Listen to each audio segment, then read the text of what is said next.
Buenas tardes, bienvenidos a esta nueva clase de Introducción a la Matemática para la Tecnicatura en Energía Solar. En esta ocasión vamos a ver la última parte de la unidad 1, que es la teoría de conjuntos. La teoría de conjuntos es muy importante, dado que bastantes cuestiones del quehacer en la matemática se basan en esta teoría, así que si bien nosotros no vamos a ser para nada exhaustivos ni intensivos en el estudio, sí vamos a tratar de fijar las bases necesarias para una buena comprensión y lograr que lo que viene después, que necesita de esta teoría, pueda ser bien entendido. Entonces, vamos a pasar al pizarrón y vamos a ir, como de costumbre, viendo algunas diapositivas que he preparado. Lo primero que tengo que decir es que la noción de conjunto es en realidad lo que llamamos en matemática una noción primitiva, es decir, que no tiene definición, pero sí podemos dar una aproximación intuitiva de lo que es un conjunto. Básicamente, y con la experiencia que tenemos quizás de contactos previos con los conjuntos, sabemos que un conjunto es una agrupación de entidades de distinta índole. Pueden ser conjuntos de objetos, conjuntos de personas, conjuntos de números y un etcétera bastante grande. En matemática, generalmente los conjuntos numéricos son los que más nos van a interesar, particularmente en esta materia, pero también vamos a tener ocasión de tomar contacto con otros tipos de conjuntos. Entonces, un conjunto es una agrupación de entidades de cierta especie. Cada una de esas entidades pertenece a algún contexto, dependiendo del problema que estemos intentando resolver. Y por supuesto que ese contexto tiene un nombre, lo vamos a denominar el universo, o el universo de trabajo, o el universo de discurso del problema que estamos tratando de atacar. Entonces, un conjunto es una agrupación de cosas, sean objetos, personas, números, etcétera, dentro de algún contexto que se llama el universo. Y esos objetos que se agrupan bajo el nombre de conjunto se llaman elementos, o sea, un conjunto está formado por elementos. También a veces los vamos a llamar miembros a los elementos del conjunto. ¿Cómo simbolizamos a los conjuntos y a sus elementos? Bueno, primero veamos cómo simbolizamos a los conjuntos. Lo hacemos en general con letras mayúsculas, de las primeras del abecedario A, B, C. No es obligatorio como siempre, pero bueno, vamos a tratar de más o menos guiarnos con estas premisas. Y a los elementos con las letras A, B, C minúsculas, también del principio del alfabeto. Aunque muchas veces vamos a representar objetos o elementos de un conjunto de manera genérica y allí usaremos variables como X, Y, etc. ¿Cómo, ¿Cómo escribimos y cómo denotamos el hecho de que un elemento sea un elemento de un conjunto, sea uno de estas entidades que están dentro de algún conjunto? Si A es un elemento del conjunto A mayúscula, decimos que A pertenece a A, o sea, la relación de pertenencia vincula un objeto del universo de trabajo con un conjunto. Y un objeto pertenece a un conjunto y a eso lo escribimos con una simbología que van a encontrar conocida. El símbolo de pertenencia es esta E, como una especie de E dada vuelta, un símbolo que creo que la mayoría de nosotros ya conocemos. Entonces decimos A pertenece a A. El objeto A pertenece al conjunto A. Eso sí es cierto que el objeto A es un elemento del conjunto A mayúscula. Si un objeto no es un elemento de un conjunto, supongamos que un objeto B del universo no sea elemento del conjunto A, entonces decimos que A no pertenece, perdón, que B no pertenece a A o que B no está en A.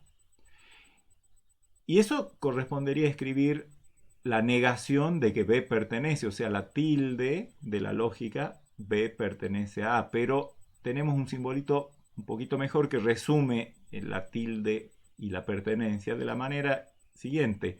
al símbolo de pertenencia lo tachamos para indicar no pertenencia. Entonces, si un elemento B no pertenece a un conjunto A, escribimos B no pertenece, significa esto, a A. Pero no se olviden que acá hay una tilde de que B pertenece a A. Cuando uno tiene un universo de trabajo y dentro de ese universo quiere definir un conjunto, lo tiene que describir. ¿Qué quiere decir describir un conjunto? Es dar una regla precisa que permita discernir o distinguir inequívocamente, o sea, sin lugar a ninguna duda, si una entidad del universo de trabajo es o no un elemento del conjunto. O sea que para describir un conjunto nosotros tenemos que ser capaces de dar de alguna manera permitir que alguien que no sea nosotros mismos pueda descubrir si un objeto del universo pertenece o no al conjunto. Ya vamos a ver ejemplos. ¿Cómo hacemos eso? Bueno, hay dos maneras clásicas. Una de ellas es la que se denomina descripción por extensión. ¿En qué consiste la descripción de un conjunto por extensión? Consiste en enumerar uno a uno todos los elementos que componen al conjunto. Veamos un ejemplo. Si nuestro universo de trabajo es el de los números naturales menores que 10, o sea, el 1, el 2, el 3, el 4, el 5, el 6, el 7, el 8 y el 9, un ejemplo de conjunto podría ser el conjunto A formado, cuyos elementos son el 2, el 4, el 6 y el 8. Acá he escrito el conjunto A por extensión porque he escrito, he enumerado uno a uno los elementos que componen el conjunto que quiero describir. Nadie tiene dudas de que el 2 está en A, el 5 no está en A, el 9 no está en A, el 6 sí está en A. O sea, tenemos una manera clara de decidir qué elementos del universo pertenecen y qué elementos no pertenecen, simplemente escribiéndolos. ¿Qué cosa más directa y más inequívoca que escribir uno a uno los elementos? Fíjense que cuando se hace así en la notación por extensión, en la descripción por extensión, los elementos del conjunto, los miembros, que son en este caso el 2, el 4, el 6 y el 8, se escriben entre llaves y separados unos de otros por comas. Vamos a aceptar la convención de que no importa el orden en el que se escriben los elementos. Si yo cambio el orden de escribirlos, el conjunto sigue siendo el mismo, porque la reunión de objetos, los objetos que están dentro de ese conjunto siguen siendo los mismos si yo escribo 8642 o 6428 o cualquier otra forma de escribir estos cuatro elementos. No importa el orden en el que se escriben los miembros, por lo tanto, si yo cambio el orden, el conjunto sigue siendo el mismo. Y una convención importante es que cada elemento se escribe en un conjunto una sola vez. Entonces, ¿para qué escribiría yo otra vez el 2 acá adentro si después me quiero preguntar, ¿y el 2 pertenece al conjunto? ¿Cuál de los dos 2? No hay dos 2, hay un solo 2, hay un solo número 2 en este universo. ¿Para qué vamos a repetir? Entonces, prohibido en la notación por extensión repetir elementos del conjunto. Eso es prohibido, no se debe repetir elementos del conjunto.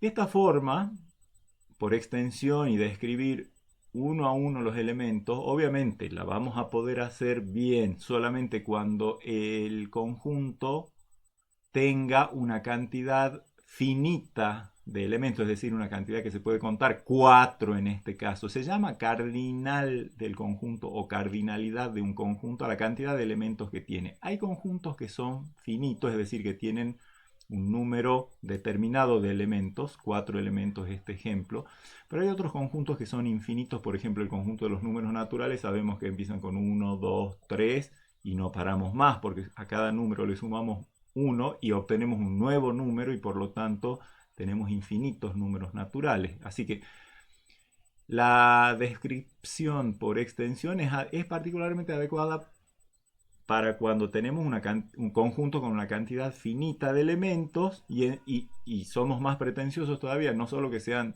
una cantidad finita, pero que no sean 10.000, que sean unos pocos, sino uno se pasaría la vida describiendo por extensión un conjunto y eso por supuesto que no tiene sentido. Por esa razón, hay otra forma que es tal vez más provechosa, aunque la descripción por extensión tiene la ventaja de que facilita la comprensión de los temas, la comprensión intuitiva de los temas. Pero la otra forma de describir un conjunto es la forma denominada por comprensión.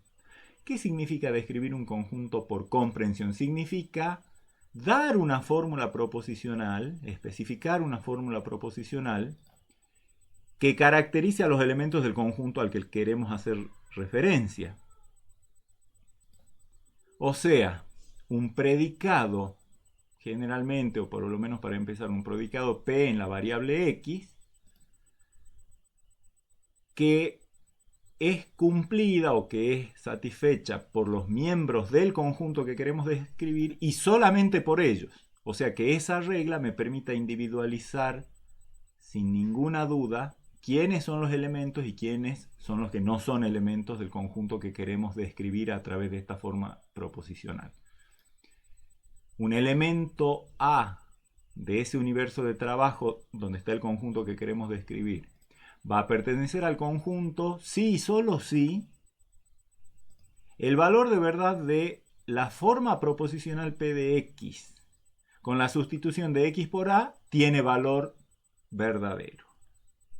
O sea que cuando yo describo un conjunto por comprensión, tengo que dar un predicado que es satisfecho por los elementos del conjunto que quiero describir y solo por ellos, y entonces el conjunto va a estar formado por todos los elementos del universo que hacen verdadero el esquema proposicional.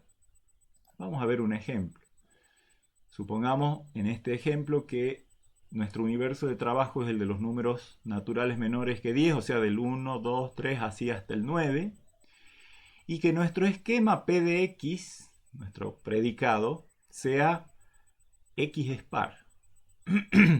Entonces, dentro de ese universo, ¿cuáles son los elementos del universo que hacen verdadera a esta fórmula proposicional? El 1 no, porque el 1 no es par. El 2 sí, el 3 no, el 4 sí, y si seguimos así sucesivamente, el conjunto, si como en este caso tenemos pocos elementos, también podemos escribir al conjunto cuyo predicado es este, y va a ser el 2, el 4, el 6 y el 8. Son del universo los únicos que satisfacen este predicado.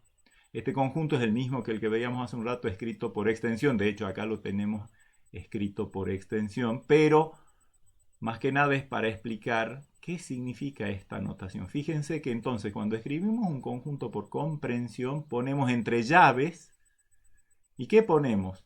El nombre de la variable y un dos puntos que significa, ya lo conocemos, un tal que, y el predicado que describe a los elementos del conjunto. Es decir, esto se lee el conjunto de los X, se sobreentiende que son los X del universo, tales que X es par.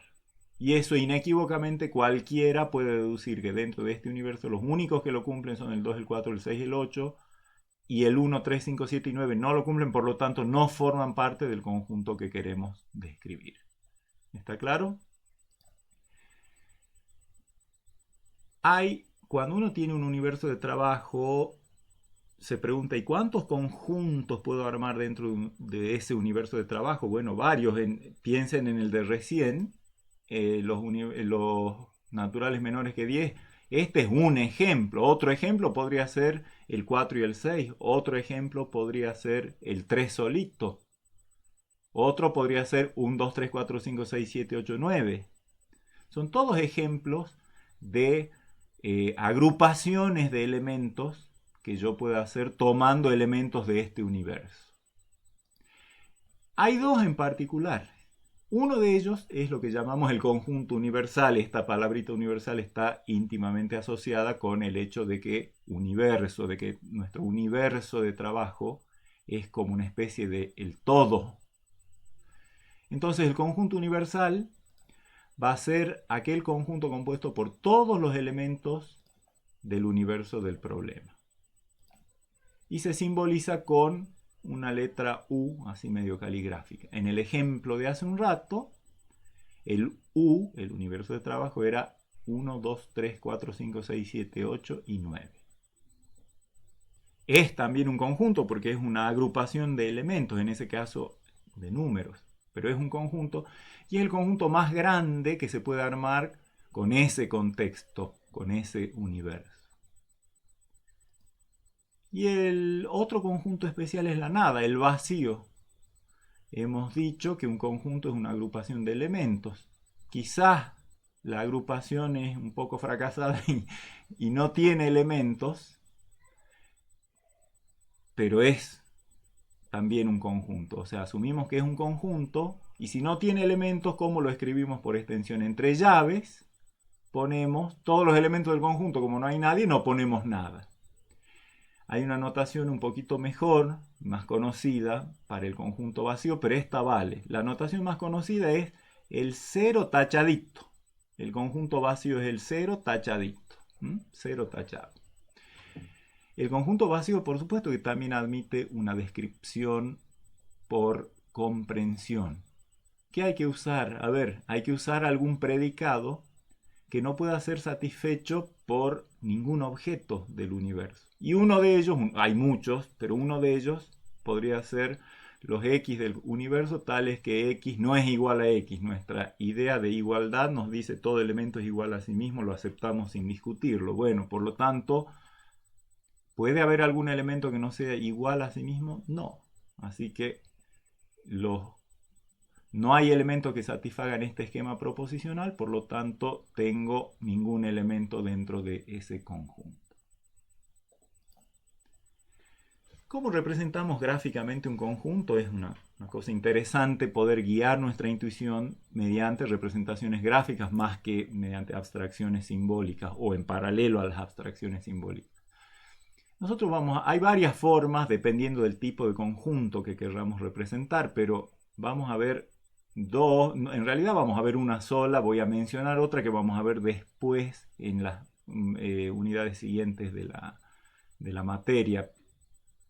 La primera forma se llama los diagramas de Venn. Venn era un matemático inglés del siglo XVIII o algo así, que creó una manera muy intuitiva, muy clara de representar conjuntos, por lo menos de dar una idea de un conjunto. ¿Cómo funcionan estos diagramas de Venn? Primero, al universo se lo representa mediante un rectángulo y adentro de ese rectángulo puntos, cada punto representa un elemento del universo de trabajo. Entonces, por ejemplo, en nuestro ejemplo anterior, donde el universo eran los números del 1 hasta el 9 inclusive, un rectángulo con los números 1, 2, 3, 4 con puntitos al lado que indican que cada puntito representa a cada uno de esos elementos, ya lo vamos a ver. No interesa el orden a menos que uno tenga un interés especial, pero puede usar cualquier disposición de los elementos dentro del rectángulo.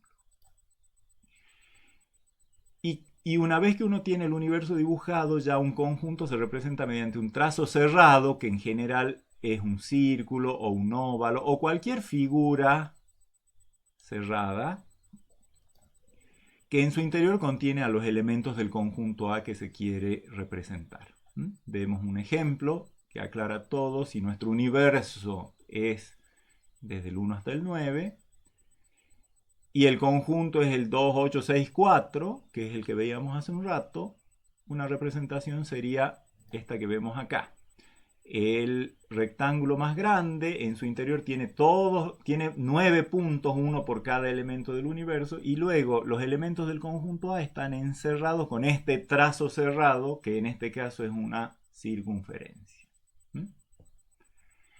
Hay veces que uno quiere hacer énfasis en cuáles son los elementos que están dentro del conjunto A y entonces procede a un rayado del interior de ese trazo cerrado para decir, ahí están los elementos de A. A veces lo usamos. Y es más, hay veces que usamos, cuando hablamos de conjuntos, queremos hablar de un conjunto A dentro de un universo U y hacer una cosa genérica, dibujamos el conjunto universal sin los puntos porque a lo mejor estamos haciendo una generalización y un conjunto A como una redondela y la parte sombreada corresponde al conjunto al que queremos hacer referencia en ese dibujo. Ya vamos a ver ejemplos de esto.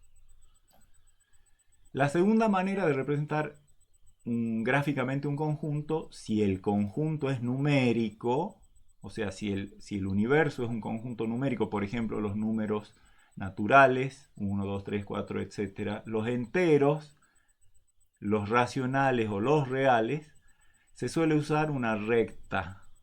Esa recta tiene un punto destacado que es el 0 y de allí en más se representan los enteros 1, 2, 3, 4 con igual espaciamiento. Para la izquierda del 0 los negativos menos 1, menos 2, menos 3 con también igual espaciamiento, el mismo que teníamos para el otro lado. Y esa recta en realidad uno dibuja una parte porque no va a poder dibujar una recta infinita. Como por el momento no vamos a usar esto, pero sí lo vamos a usar en los capítulos que siguen, más adelante vamos a ser más específicos en cómo usamos una recta numérica para representar un conjunto numérico. Por el momento nos vamos a quedar con esta forma que es más intuitiva y más general, digamos.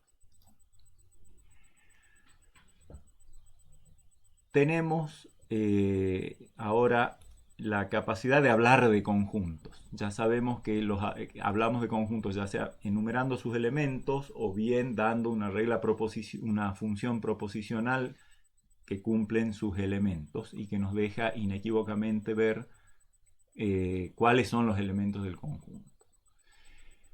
Entonces tenemos objetos que se llaman, digamos, los objetos del universo de trabajo, que se llaman los elementos del universo y que forman parte de los conjuntos, o sea, son elementos del conjunto. Ahora pensemos en esos objetos conjunto que hemos definido. Cuando uno tiene definidos objetos, quiere ver qué relaciones hay entre ellos, quiere ver qué operaciones se pueden hacer entre ellos y bueno, de eso se trata justamente lo que queda de esta unidad. La primera relación importante que vamos a estudiar entre conjuntos, entre dos conjuntos, es lo que llamamos la relación de inclusión. ¿Cuándo decimos que un conjunto está incluido en otro? Bueno, vamos a decir que un conjunto A está incluido en un conjunto B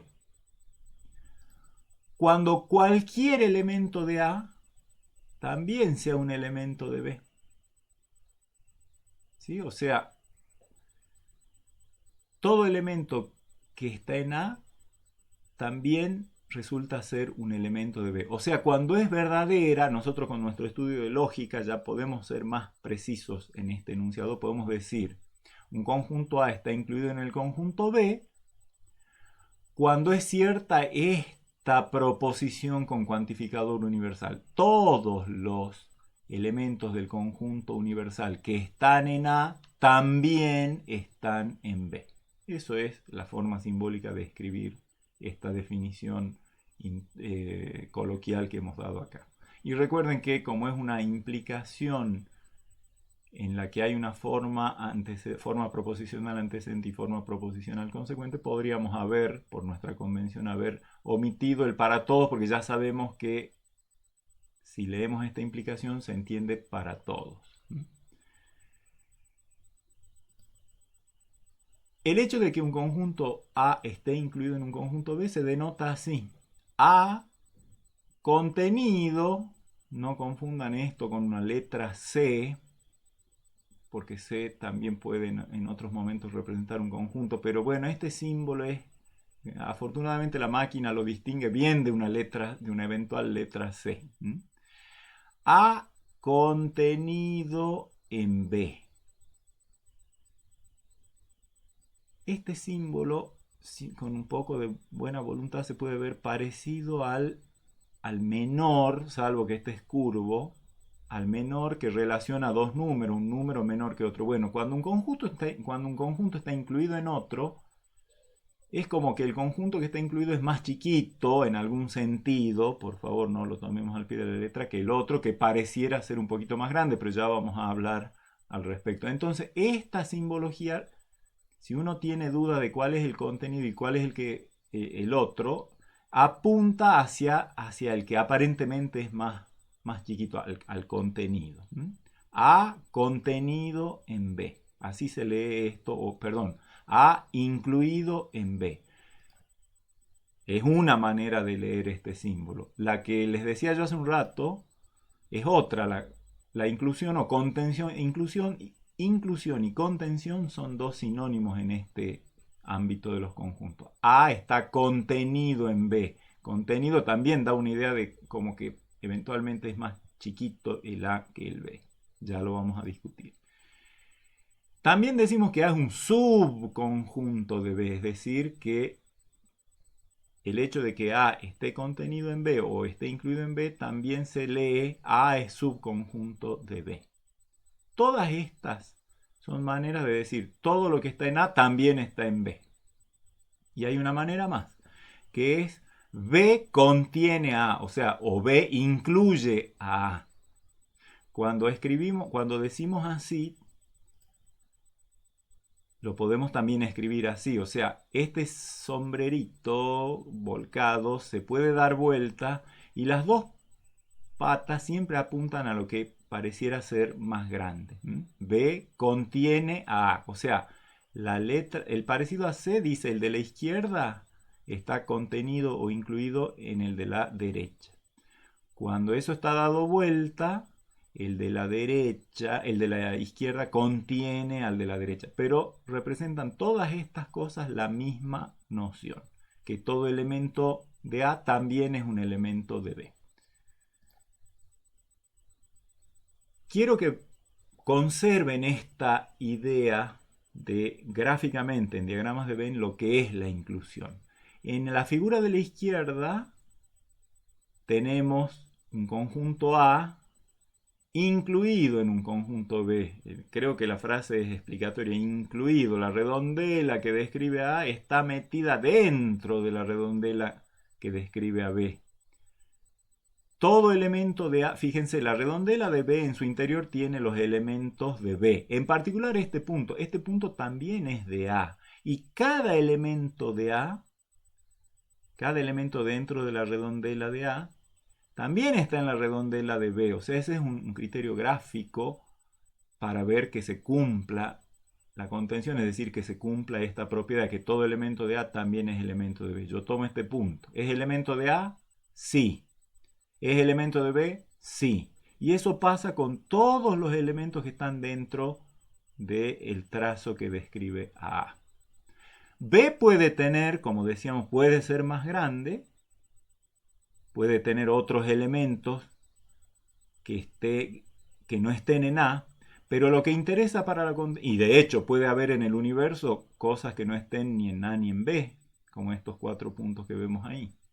Pero lo que interesa para ver que A está contenido en B es que cada punto que está en el trazo que corresponde a A también está dentro del trazo que corresponde a B. Y acá tenemos un ejemplo en el que no hay la contención. Cuando no ocurre la contención, en B podemos usar tilde de negación A contenido en B. La negación de que A está contenido en B, así como con la pertenencia, también usamos un tachón al símbolo de contención para indicar no contención. A no está contenido en B.